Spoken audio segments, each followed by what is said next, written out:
চলো আজকে একটা নতুন ধরনের ধোকা বানানো যাক। ধোকার নামটা শুনলেই কেমন লাগে, কিন্তু খেতে কিন্তু বেশ ভালো লাগে। মুসুর ডাল 2-3 ঘন্টা ভিজিয়ে রেখেছিলাম, তার সঙ্গে কয়েকটা চিংড়ি মাছ ছিল বাড়িতে। চিংড়ি মাছগুলো ডালের সঙ্গে বন্ধু পাতিয়ে একসঙ্গে বেটে নিলাম। আর যে দুটো ডিম নিয়েছিলাম, ডিম দুটো তুলে রেখেছিলাম। মুসুর ডাল চিংড়ি মাছ বেটে তুলে রেখেছি, ওর মধ্যে নিয়ে নিলাম আদা রসুন বাটা। তাহলে ওর মধ্যে 2-1টা গুঁড়ো মশলা দিয়ে নিই, লবণ হলুদ পরিমাণ মতন, একটু লঙ্কা গুঁড়ো, একটু গোলমরিচ গুঁড়ো দিয়ে ফেটিয়ে নিলাম। সবশেষে একটু মিহি করে কোচানো পেঁয়াজ দিয়ে মাখিয়ে নিলাম ডালটা। তেল মাখিয়ে ডালটা ঢেলে দিলাম। জলটা ফুটে উঠেছে, ডালটা ভাপাতে বসিয়ে দিয়েছি। ডালটা কিন্তু হয়ে গেছে ভাপানো। এইবার ছুরি দিয়ে পিস পিস করে কেটে নেব। ধোকাগুলো বেশ একটু কোনা কোনা করে কাটলে না দেখতে ভালো লাগে, তেমন করেই কেটে নিলাম সব ধোকাগুলো। এবার একটা একটা করে, একটু থালার মধ্যে লেগে গেছে তাই একটা একটা করে চামচ দিয়ে তুলে নিলাম। কিন্তু বেশ সুন্দর হয়েছে, উপরটাও যেমন সুন্দর হয়েছে, নিচটাও কিন্তু বেশ সুন্দর হয়েছে। ধোকাগুলো সব তোলা হয়ে গেছে।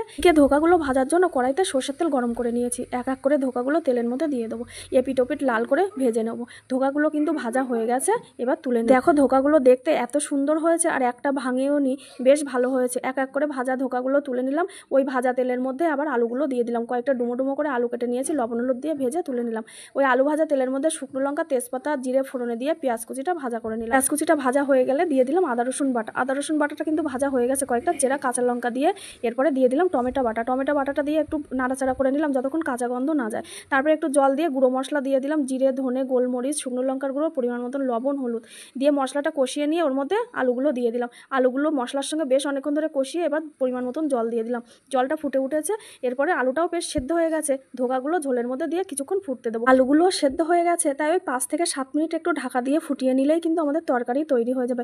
একদমই কিন্তু হয়ে গেছে। এবার একটু গুঁড়ো গরম মশলা মিশিয়ে নেবো। সত্যি কথা বলতে এমন ধোকা যদি মাঝে মাঝে কেউ দেয় না, তাহলে কিন্তু মন্দ হয় না। গরম ভাতে একদম জমে গেছিলো।